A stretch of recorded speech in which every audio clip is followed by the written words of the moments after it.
Hey guys, welcome to Tutorial Guru. Today we'll be learning how to turn off Telegram notifications, and now let's dive right in. Now to turn off Telegram notifications, first open up your Telegram app. You can do it from the Telegram app itself guys, but we'll be proceeding through the settings of our phone.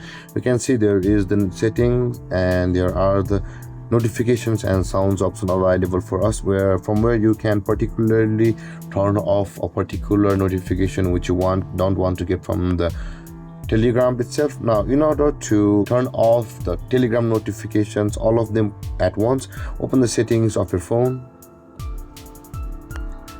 and after opening your settings of your phone guys, go to the apps, scroll down and you can see there is the apps, and on this interface at the top of the list there is the app management. Tap on app management,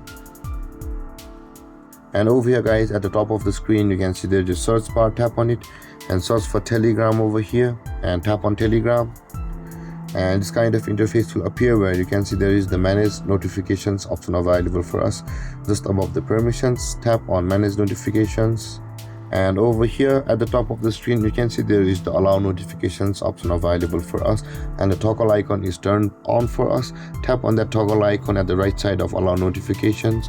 This is how to turn off Telegram notifications, and if you have any confusions or questions regarding the topic, feel free to comment in the comment section below, and don't forget to like, subscribe and hit that bell icon for more videos. Thank you for watching guys. Peace.